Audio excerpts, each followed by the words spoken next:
ఈ 2 సంవత్సరాల్లో మా ముఖ్యమంత్రి రేవంత్ రెడ్డి గారు అనేక సంక్షేమ పథకాలు చేసి ప్రజలకు మేలు జరిగే విధంగా గత 10 సంవత్సరాల బీఆర్ఎస్ పాలనలో ప్రజలను ఏ విధంగా హింసించిర్రో, ప్రజలు ఎంత బాధపడ్డారో వాటికి అన్నిటికీ భిన్నంగా కాంగ్రెస్ ప్రభుత్వం వచ్చిన తర్వాత సంక్షేమ పథకాలు తీసుకొచ్చి రైతులకు రుణమాఫీ విషయంలో కానీ, ఉచిత బస్సు కానీ, 200 యూనిట్ల కరెంటు ఉచితం కానీ, ఇందిరమ్మ ఇల్లులు ప్రతి నియోజకవర్గానికి 3500 ఇల్లులు ఇచ్చిన ఘనత కాంగ్రెస్ ప్రభుత్వానికి.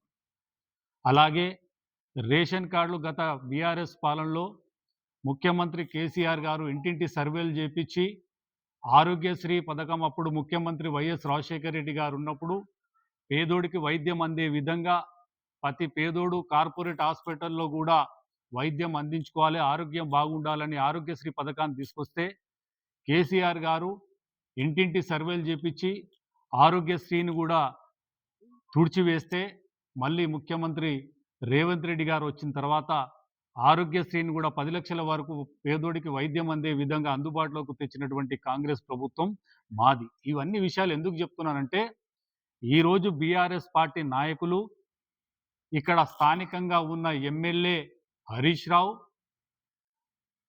ప్రజల మేలును పక్కన పెట్టి సిద్దిపేట ప్రజలను పూర్తిగా మర్చిపోయి గెలిచిన తర్వాత సిద్దిపేట ప్రజలకు ఓటర్లకు అందుబాటులో లేకుండా పక్క జిల్లాల్లో ఎక్కడనో పర్యటించుకుంటూ నువ్వు సిద్దిపేట ప్రజలు నిన్ను గెలిపించి ఎమ్మెల్యేగా ఇక్కడ పెడితే నువ్వు ఎక్కడనో మెదక్లనో, రామంపేటలోనో, నర్సాపూర్లోనో, గజ్వేల్లో తిరుగుతూ ఉంటే, పటంచెలు తిరుగుతూ ఉంటే ఈరోజు అంటే నీ స్థాయి నువ్వు ఏమనుకుంటున్నావు అంటే నేనేదో ముఖ్యమంత్రి స్థానంలో నువ్వు ఊహించుకుంటా ఉన్నావు.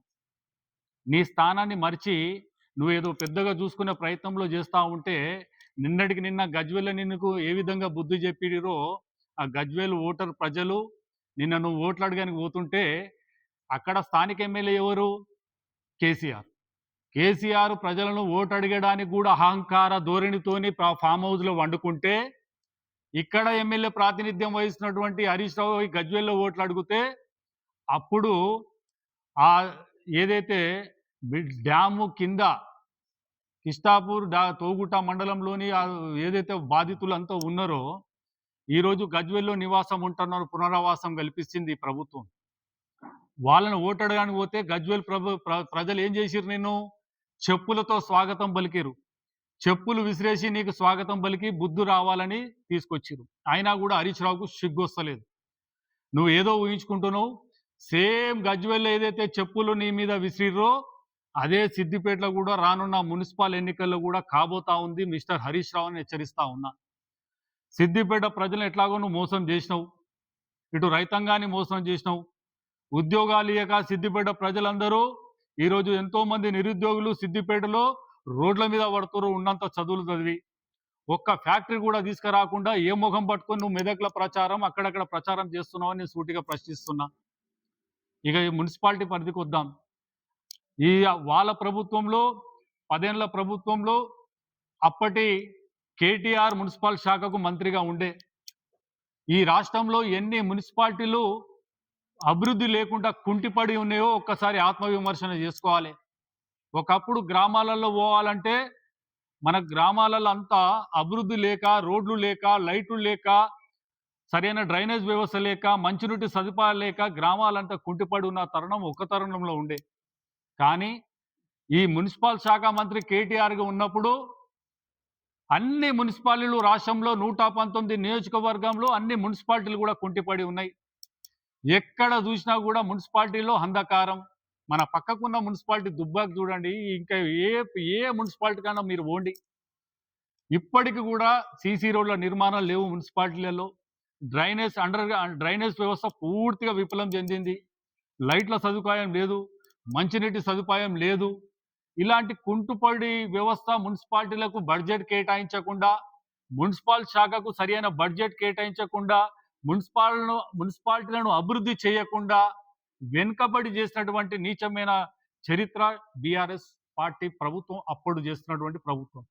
కానీ మా ప్రభుత్వం వచ్చినాక 2 సంవత్సరాల కాలంలోనే ఈరోజు గ్రామాలతో పాటు మున్సిపాలిటీలు కూడా అభివృద్ధి చెందాలని ప్రతి గ్రామాలలో ఇన్ఛార్జ్ మినిస్టర్ ద్వారా 119 నియోజకవర్గాలలో మేము ఆ పాట ఈ పాట చూడకుండా అన్ని గ్రామాలు అభివృద్ధి చేయాలని ప్రతి నియోజకవర్గానికి దాదాపు ముఖ్యమంత్రి రేవంత్ రెడ్డి గారు వచ్చిన తర్వాత కొన్ని వందల కోట్ల నిధులు కేటాయించి గ్రామాలు అభివృద్ధి చేసుకొని ఈరోజు మున్సిపాలిటీతో సహా పోటీతత్వానికి గ్రామాలు ముందంజలో ఉన్నాయి. నేను ఒకటే కోరుతా ఉన్నా, నిన్నటికి నిన్న సిద్దిపేట నియోజకవర్గానికి కూడా మా ఇన్ఛార్జ్ మినిస్టర్ మంత్రివర్యులు వివేక్ వెంకటస్వామి గారి దృష్టికి తీసుకెళ్లి ఈ సిద్దిపేట మున్సిపాలిటీకి కూడా 18 కోట్లు నిధులు శాంక్షన్ చేసుకున్నాం.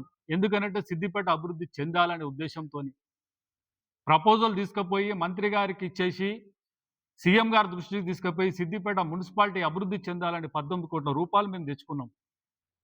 త్వరలోనే ఎలక్షన్ కోడ్ అయిపోయిన తర్వాత మంత్రి వివేక్ వెంకటస్వామి గారు సిద్దిపేటకు వచ్చి ఆ 18 కోట్లు సిద్దిపేటకి ఏవైతే శాంక్షన్ అయినాయో దానికి కూడా శిలాపాలకం ఏర్పాటు చేసి ఇనాగ్రేషన్ చేయబోతా ఉన్నారని తెలుపుతా ఉన్నా. ఇప్పుడు ముఖ్యంగా ఓటర్ మహాశయులను ఒకటి అడుగుతా ఉన్నా, అందరికీ దయచేసి ఒకటి, ఓటు మనకు ఇచ్చిన ఆయుధం. ఓటు అనేది మన భవిష్యత్తు నిర్ణయించే ఆయుధం.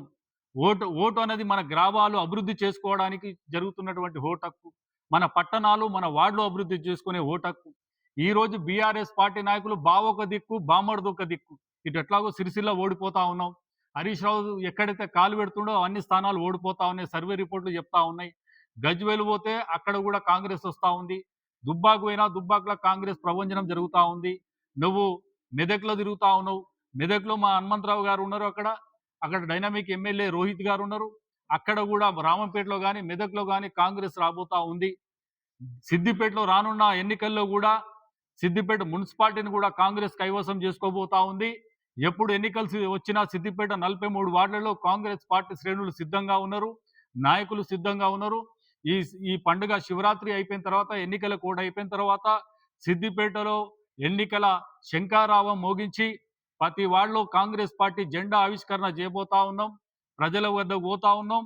సిద్దిపేటలో ముఖ్యంగా ఈ హరీష్ రావు ప్రజలను ఏ విధంగా మోసం చేసిండు, నాలాలు ఎట్లా కబ్జా చేసిండు, మోరీలు ఎట్లా కబ్జా చేసిండు, అక్రమ కట్టడాలకు ఏ విధంగా మున్సిపాలిటీలో అప్పుడు బీఆర్ఎస్ పార్టీ నాయకులు డబ్బులు దోసుకొని అక్రమ కట్టడాలకు ఏ విధంగా ఈరోజు పర్మిషన్లు ఇచ్చిర్రు, ఇవన్నీ మేము ఒక పాంప్లెంట్ల రూపంలో సిద్దిపేటలో హరీష్ రావు చేసిన మోసాలు, అక్రమాలు, భూ కబ్జాలు అన్నిటినీ పాంప్లెంట్ల రూపంలో మేము ప్రింటింగ్ చేపించి సిద్దిపేటలో 43 వార్డులలో door to door campaign Congress party శ్రేణులు చేయబోతా ఉన్నాం.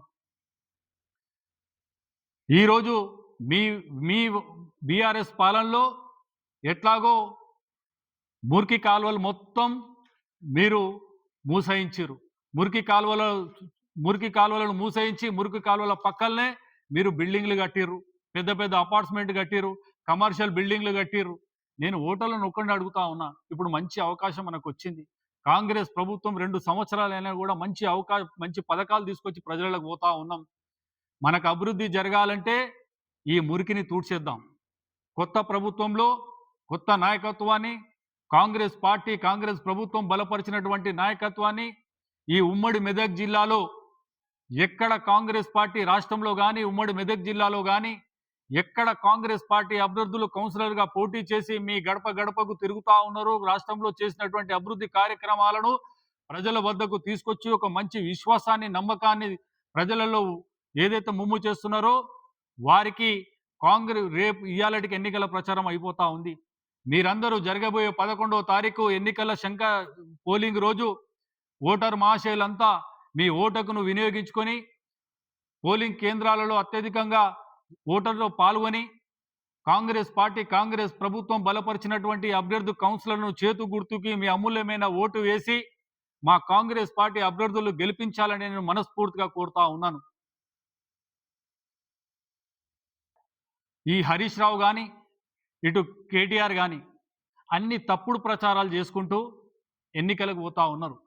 ఇటు తప్పుడు ప్రచారాలకు పెట్టిన విద్య ఎవరిది అని అంటే అది నీ వంశపారంపర్యంగా వస్తూ ఉంది.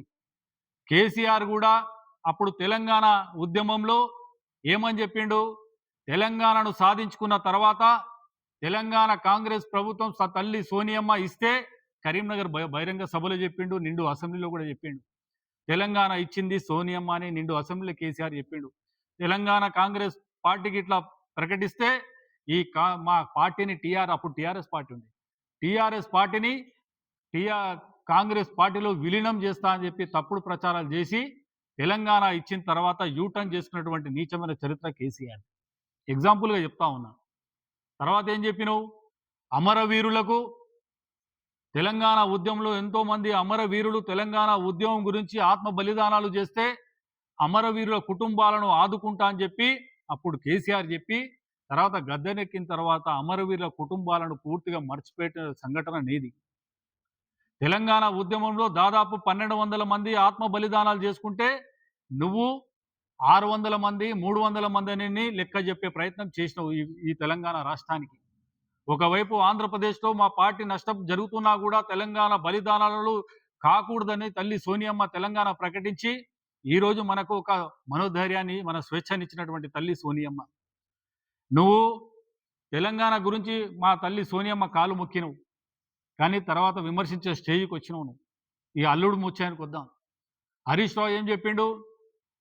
మా పాలన 10 సంవత్సరాల్లో నిరుద్యోగ వ్యవస్థ లేకుండా, నిరుద్యోగత లేకుండా ఇంటికొక ఉద్యోగం రాష్ట్రంలో కల్పించి కొత్తగా సాధించుకున్న తెలంగాణలో ప్రతి ఒక్క నిరుద్యోగుడు ఆత్మహత్య చేసుకోకూడదు, ప్రతి ఒక్క విద్యార్థి మంచిగా ఉద్యోగాలు సంపాదించాలని అంటే నీ సిద్దిపేట నియోజకవర్గంలో దాదాపు సంవత్సరానికి 4000 మంది నిరుద్యోగులు బయటకు వస్తుంటే మరి హరీష్ రావుకు సోయి లేదా అని నేను అడుగుతా ఉన్నా.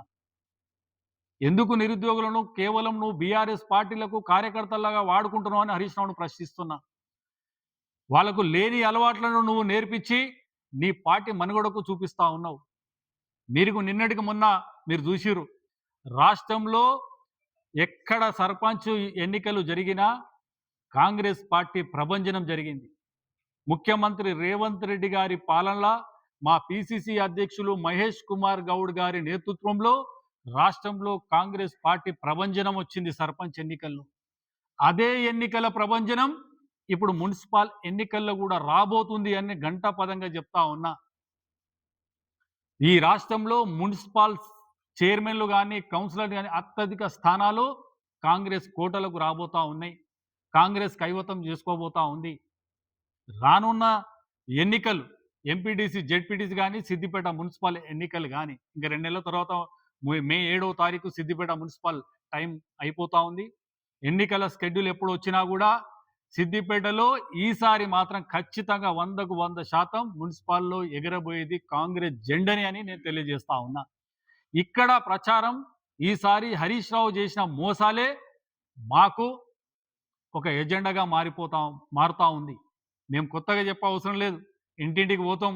హరీష్ రావు ఈ 40 ఏళ్లలో మామ అల్లుళ్ళు సిద్దిపేటను ఏ విధంగా దోచుకున్నారు, ఏ విధంగా ప్రజలను మోసం చేసిర్రు, నిరుద్యోగులను ఏ విధంగా పక్కన పెట్టిర్రు, ఈ రైతులను ఏ విధంగా మోసం చేసిర్రు, ఇవన్నీ విషయాలు సిద్దిపేటలో మా ప్రచారంలో ముందుకు తీసుకొని పోతాం.